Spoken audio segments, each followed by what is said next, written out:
Aloha. Davey. Hey. Stevie, how you doing, baby? What's going on, dude? A little of this, a little of that. I know the feeling. You probably got 85, I got snow.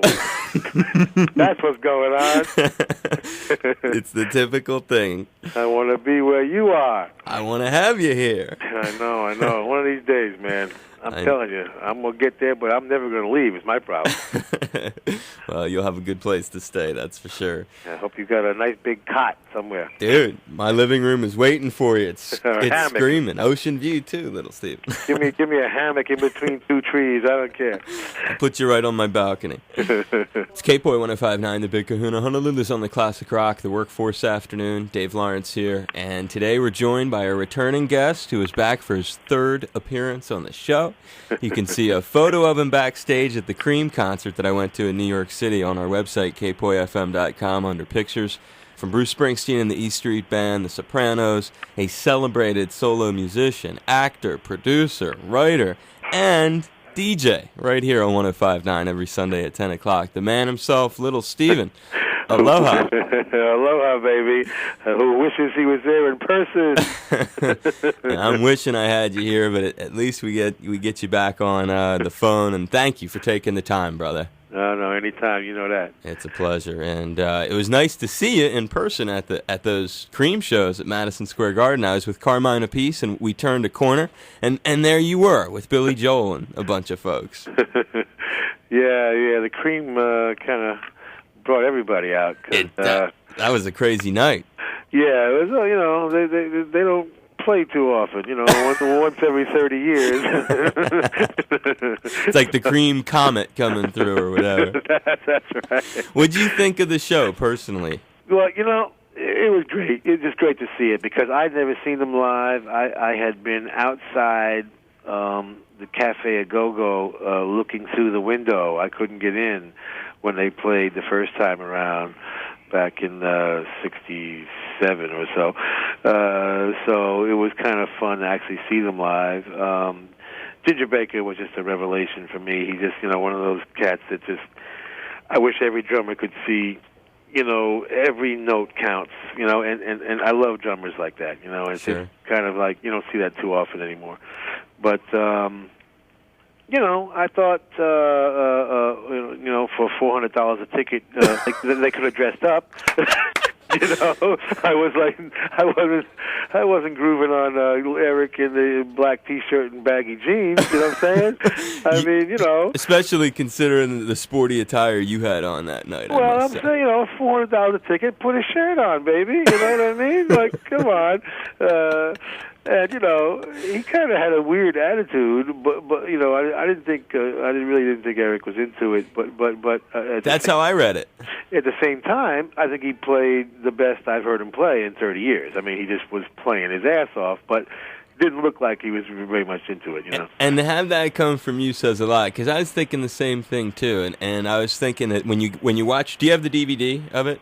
No. When you watch the DVD, which is like the best of 4 nights at the Royal Albert Hall, I think that it becomes apparent to you it really is the best of, because it's kind of like a different thing when you watch the DVD versus going there. And I would say he didn't seem like he was as into it. And for that kind of dough, I was hoping he'd crack a smile or something. Yeah, it's a little more interaction between them, but then again, they never got along. So I mean, Jack Bruce and Ginger Baker, hated each other since the Graham Bond organization. Okay, they've been hating each other since '63. So but that's why it was weird that they even formed the group in the first place, because Clapton thought he was putting together a supergroup, but he ended up being a referee. Right. But anyway, it was still fun, though. It was fun to see it. But, I have to say, my theory on three-piece bands even holds true for somebody as good as them. I just don't like three-piece bands, and I always talk about that. And, it's not musical enough for me. When somebody takes a solo, I need a rhythm guitar underneath it, or a Farfisa, or a Vox Continental, or somebody playing the chords. And the only exception to the rule is the Ramones, because Johnny didn't play any solos. Right. So, right. But other than that, pretty much, and the Who were kind of an exception because of the way Keith Moon played and the way Entwistle played. It was just kind of a crazy combination that worked. And, maybe Hendrix was another exception. But even the Cream, when you see him live, man, White Room or whatever the song is, you want those chords underneath, and I missed it. So, it was interesting to see. Even somebody as good as the Cream, I really don't like that three-piece thing, It was wild to watch you appraise it because you actually sat like 3 rows in front of me, and I could watch you study the show throughout it. And you're such a musicologist, so it was intense to be around. And the same with Carmine, having him there, like watching Ginger take a solo. It was like as you noted before, it really drew a lot of people out who had respect for these cats. Oh yeah, no, these cats wrote the book. I mean, they really were the first hard rock group. They were the first supergroup. They were the first virtuoso musicians. Clapton invented the modern lead guitar. Ginger Baker invented the modern style of drumming, and Jack Bruce was the first really, virtuoso bass player. Although Entwistle, was in his ballpark, and Paul McCartney was in his ballpark, and Jack Cassidy from the Jefferson Airplane was in that ballpark, but really Jack Bruce was the ultimate, virtuoso, and the fact that he could play that wild style and sing at the same time was quite impressive also. So these were really important cats. So it was wonderful just to see them, I must say, and I'm one of those people. I don't feel like they owe us anything, man. They gave us enough, and yeah, they could do whatever they want to do. Did you get to speak to them? I didn't bother. I didn't hang around and go backstage. I don't really like to do that, to tell you the truth. It was a zoo, too. There was a lot of folks at that thing. Yeah. So, you know what I mean? I just kind of split. But it was cool. When you're out, do you find that the Sopranos thing is... I mean, which little Steven is seen more in public? Is it the little Steven who's like the rock artist that people know from the music they love, or is it the Silvio Dante character that they know from television? Well, if you're at a music show, it's going to be more music people, I think, generally speaking. But on the street, it's a little bit more Sopranos than music. I'd say there's an edge, sort of a 60-40 edge there. Although the last 2 years, I must say, the thing that people say first is actually Underground Garage, which is really nice. That's the first thing they say to me now. Really? Yeah, we listen to the radio show, man, and that's really, really, that means a lot, Dude, that's huge. Yeah, it really is. I'd say literally 2 out of every 5, something like that. And then 1 for Sopranos, 1 for E Street Band, and then 1 is like, I know you, but I don't know from where. You look familiar. Are you familiar? And I always reply, yes, I am familiar. That's good stuff, man. But yeah, lately, man, it's been like the radio show's really, really starting to, catch on, and that's really important because, we're the only, we have the only rock and roll format in the country here, so it's important to me that we do succeed. Nothing to do with me. It's just getting that music on the radio and playing all the coolest new stuff and the coolest old stuff, and you can only hear it on our show. So it's nice that people are the word of mouth is starting to spread. That's a good thing because the last few times you've been on, I asked you a similar question, and the Sopranos thing had been overwhelming. And that's what's kind of cool about this is that, like 3 years into having you on the show, yeah, things have evolved quite a bit with the Underground Garage. Yeah, it's slow. I mean, you don't perceive it day to day, but when you look at it like once a year, you can see the progress. No, it's huge. And when you were last on, you were when is the Sopranos going to end? Because I thought the last time you were on with me, it was getting ready to end or something, or you were going to film the final season, or no? They decided to try and do a 7th season, a shortened season. It hasn't been completely signed off yet, but we're mostly through filming the 6th. We have, I think, let me see, 10, 11.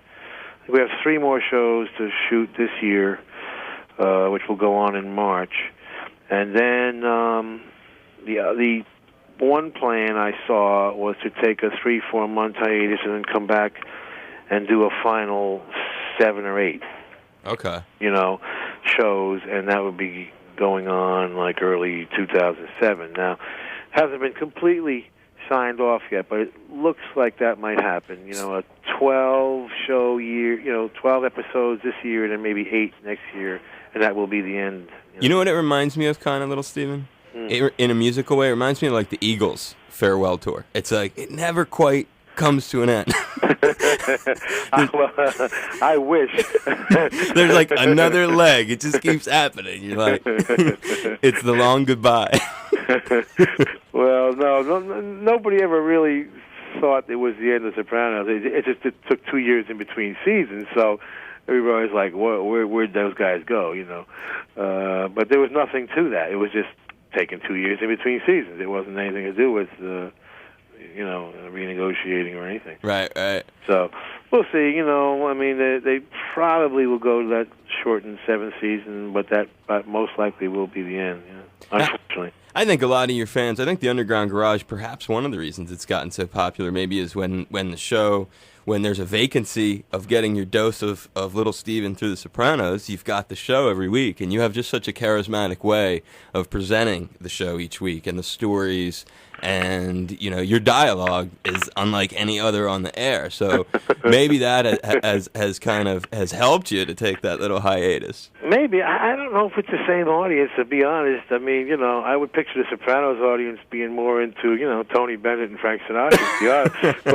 But you never know. There's probably some spillover. Man, if they hit your show just once and listen to you telling a good story, I'd be willing to bet you that they'd stick with it. They'd make an appointment to be back next weekend. Well, I hope you're right. Yeah.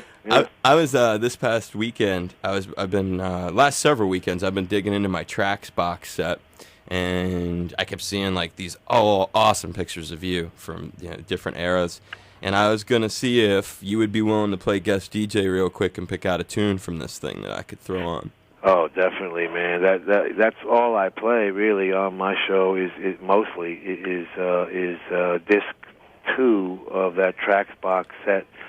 Man, let's see. What's my favorite? I knew you did getting to play something from this thing. Yeah, well, that's all I play. I mean, that's my favorite E Street Band stuff. I mean, no question about it. And as I've said many times, every song in that box set is a lost argument. Bruce is like, nah, we don't want to put that out. I'm like, this is all my favorite stuff you ain't putting out.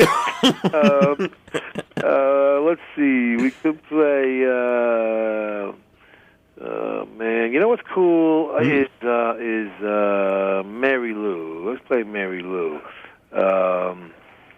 He used those lyrics in 2 songs. What was the other one called now? Be True. There's a song called Be True. Okay. So he wrote Mary Lou first, and then kind of took his own lyrics and used it in another song called Be True, which we occasionally have done live. But Mary Lou was one of my favorites, man. It's really cool. Let's play that. Dude, you're an animal, and we have it for you now. It's Little Steven playing guest DJ in the afternoon here, and Mary Lou from the Bruce Springsteen Tracks box set on K-Poi 105.9, the Big Kahuna, Honolulu's only classic rock. It's K-Poi 105.9, the Big Kahuna, Honolulu's only classic rock. And a very special moment as we have Little Steven picking out a tune here on my show. And Mary Lou, a nice one from the Tracks box set. Thanks for sticking with us and doing this, brother. My pleasure, man. It's cool to get to do something like that. And I knew you would... listen, when you're on your show, actually, I guess I did know that you were a fan of this just through listening to the Underground Garage, that you found a lot of yourself on this thing. Oh, the box set, you mean? Yeah. Oh yeah. That's literally my favorite stuff is on that album. That's cool, and the pictures inside of here. When he put this together, did you have anything to do with this, or were these like his archival pictures? I mean, these are outrageous shots. I guess at Central Park, you're sitting on a bench with him. No, I had nothing to do with it. I was gone by then. This was put out, in that period when the band was not active. Yeah, like '98. Yeah, I guess just before we came back for the reunion tour. Yeah. Yeah, so it's I'm just so happy that stuff finally came out. It's just I'm not kidding. It's my favorite stuff. There's like 12 of my favorite songs that we ever did are on that record. So. And a way that people can learn stuff about you that I think blew my mind. Really, some of the things I found there. When you go to littlesteven.com, you have a website that's a lot different than other rock artists' websites. And the one thing that I focused on was the essays. Yeah, I got into, I always regretted not keeping a diary. I really did. It's one of my biggest regrets of my life. And so one day I just said, I'm not going to remember all the details, really, but let me try and at least try and go back to certain periods of time and write a little something about each of my solo albums, and so I was glad at least I did that, just to kind of express what was going on in my head during that time. But I really wish especially when I left the E Street Band the first time and jumped into the world of international liberation politics. It was such a odd move for just a rock and roll guitar player to make. I just wish I had, written that story down, because it was so bizarre and so freaky and so, interesting to see the path that I ended up on. And thankfully there is some of that there, though, because I was going to say, I mean, that very first essay kind of does tell your story of how you had. I mean, I never knew you toured what you call the oldies circuit. And I mean that's so. There's a way of drawing a complete circle to how come to the underground garage. Yeah, that's right. There is some of that stuff. I haven't looked at that stuff in years. I did it a long time ago. Yeah, quite a while ago. So I don't really, I should go back and check them out. But yeah, it was fun to do that. Just kind of gives a little context, I guess, to the solo records and you're you have this sense of responsibility, the whole, because you talk about how I'm paraphrasing here, after a certain point in the early 80s, you just realized it was time for you to catch up on all this world history, all this stuff that was going on, and maybe our country's role in things that were international. And after reading these things, you get this strong sense of I don't want to say guilt, but responsibility, you feel a role. Well, yeah, it was just weird, and I was not, it was a little bit embarrassing in a sense to admit it, but what I felt, I have to be honest, and just to admit that it occurred to me so late in life that I was an American citizen, and with that comes responsibility and obligations and a certain historical sort of perspective that you got to know exactly what your country's doing, because you are your country. These are all obvious things that 10-year-old kids should know that I didn't know till I was 30 years old. You know what I mean? It just hit me as I talk about in that essay, wow, wait a minute, you mean I'm not just a rock and roll guitar player? I'm also an American citizen? What a shock, and so, it kind of goes through my evolution of man, what does this mean? And it was just it sounds silly to say it, but it's just it was just so late in life that it occurred to me that all those things are, you can't just isolate yourself from your country or the world for that matter. And you didn't. It was once you had this discovery, you really did have a discovery, because you jumped right in and started really making a statement on in a positive way, with the apartheid and things like that. Yeah, we did, and it just became a willpower thing, because I didn't really have the muscle to do what I did. I didn't really have the celebrity to do what I did. You know, I just was like, I don't care about nothing. I got to deal with this. And so I just, you know, I just started doing all this stuff that... You recruited other stars to help. Oh, yeah. My thing was to politicize everybody, you know, because once I got politicized, I'm like, it's like, you know, like a missionary, you know, like all of a sudden you got religion now, you got to get everybody religion. It was that kind of thing. Right. Because I knew that I was going to have very limited success in terms of my very limited celebrity. But if I could turn bigger celebrities, you know, which were a lot of my friends, into these, you know, getting them into this political consciousness, that they would then really start to accomplish big things. And that's what happened, you know. Would you look at, like, a way that you and... I'm sure that when you work with anyone or be with anyone for 30, 40 years in your life, whether they're a friend or family or something, you develop a lot of things that you bond on. Would you say that one of the things that you strongly bond with Bruce on would be that sense of responsibility and, like, trying to do good and see those things? Yeah, certainly. Most of my friends are like that. You know what I mean? Like, you look around and all these guys that were kind of quiet and shy and, you know, doing their own thing. I mean, like Bruce and like Bono and, you know, a lot of those guys, Joey Ramone, you know, Lou Reed. You know, there were so many people back then that, you know, felt the same things but weren't necessarily saying it, you know, and certainly not in their work.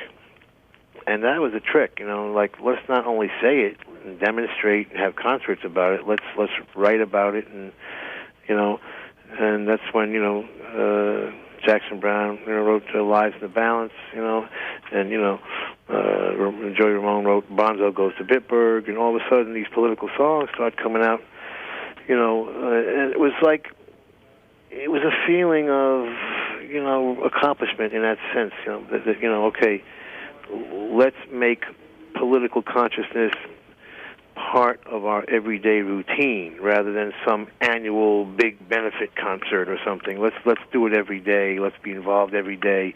These were kind of new concepts, and concepts that were very scary for people who were making a good living. You know, I mean, politics was not a cool thing. I mean, you know, I got blackballed from the business for years, and others did too. So you had to be careful, make sure you were in a position where, you know, you could survive being political in those days. Now it's cool. Now you know, nobody says anything. You know, you can fight for the Dalai Lama, you can fight for the environment, you can fight against the war, you can do whatever you want to do, and it's, you know, it's not that freaky. It's not, you know, you're not going to get dropped from your record company. Right. You know, so... You're able to, right? I know what you mean. Activism is much more, people being active on something that they feel strongly about is more accepted today. Much more. Across the board. That's right. And it's, through learning some of this stuff about you at littlesteven.com, and I strongly recommend that people read these essays, because there's not many. You can go to 20 different rock stars' websites. You're not going to find their personal belief system laid out. And did you write that stuff yourself? Oh yeah, dude, you're very well written too. I mean, it's quite unlike anything out there. And there's a great quote in there which I've extracted, and you say, quote, "Miami Steve was a character I loved playing, but he was sex, booze, gambling, party, and rock and roll." End quote. And it's almost like the things you've been saying. That was like it was like a de-evolution of that character. And you know, I mean, because you lay it out like that almost on your site. Well, yeah, you know, you do evolve personally, and you try and reflect that in your work, I think, you know. And in a funny way, you know, I now have come full circle, you know, because my sensibility with the show, generally speaking, we try and do 2 hours of having fun. And, you know, occasionally, we'll get into something a little serious now and then, but mostly it's a celebration of pop culture, and it's just fun, and it's trying to bring things back to where when we got into rock and roll and why we got into rock and roll, which was to have fun It was It was something people danced to rock and roll. You know, when I started playing rock and roll, there was no dance music. There was no disco. There was no techno. You know, people came and the Rolling Stones were a dance band. The Yardbirds were a dance band. You know, the Beatles were a dance band. I mean, you came, up until Sgt. Pepper. You know, Southside Johnny. Or Southside Johnny, Asbury Jukes. So, we kind of have returned to that sensibility with the radio show, mostly, occasionally we'll do something that's a little more, touches on something serious, but, mostly it's kind of more fun because I feel now we can have both things coexist, Mm-hmm. We can, and it's all about balance. In the end, it's all about balance. Well, that's the show. Totally is balance. And if everybody in the country is talking about escapism, then I'm going to get real serious, which is what happened with my political years, in the 80s, Mm-hmm. with Ronald Reagan and everybody just, all of a sudden, feeling real good about themselves and all that. I was like, wait a minute, we got to maintain some balance here and get serious. Now, almost everybody's serious about everything. So I feel the need to go the other way a little bit, and balance things off by presenting something that's fun, and inspirational and motivational in a pure sense, in the early pioneer of rock and roll sense, It's not so much Bob Dylan lyrics. It's more about Little Richard. Yeah. And they both are about liberation, but Little Richard's more of the primitive version of liberation than Bob Dylan's very specific lyrics about it, So we kind of have gone back in that direction, and for the most part, we kind of just, bringing things back to fun, Is that the Miami Steve? Is the fun Steve? A little bit of that, yeah. It's a little bit, I just had never learned these little, because, you put the stuff out there. It's right there on your site. Like Little, I didn't realize that Little was inspired by Little Richard, and I know that you love him, and I love him, and have seen him many times, too. But, like, the thing about your personality, it's cool that you can see where things came from, the inspirations. Oh yeah, no, I was the cat, you wanted to party with back then. Okay, this was like, before like the '80s hair bands, like made a career out of it. I was like, when everybody was time for a party, they called me. Okay, Stevie, you organize the party because you know what that's about. So yeah, that was me in the early days. Yeah. No, and it fits you well, especially going into this weekend with the Christmas special, which is really. Although there's a lot of fun moments on your show, I guess that would be like the ultimate of celebratory vibe. Would be doing that. It's one of them. We certainly. When it comes to garage rock specifically, I guess you got to give Halloween the edge a little bit because that's like the ultimate garage rock holiday. But right. But certainly Christmas is a close call. We now have so many Christmas songs that we do two shows. We did one. Of course, last week, which is the show where we recommend Christmas gifts and play Christmas songs, right. and then this week is our Christmas A Go-Go show, which it's become like a two-part show now because there's so many cool Christmas songs. We could almost fill 3 shows with songs. So it is a very, very, very it's a hip time of year because we get a chance to play all kinds of cool stuff, And we absolutely, between the last week's show and this week's show, we will deliver you the coolest Christmas songs ever recorded. That's for sure. I'm sure it's always a good time when the holidays come on there. That's a good point about the Halloween too, showing the two big celebrations on the Underground Garage. Yeah, it really is. Those two are like it's the silly season. It's from Halloween through New Year's. It's a silly season, and that's what we celebrate.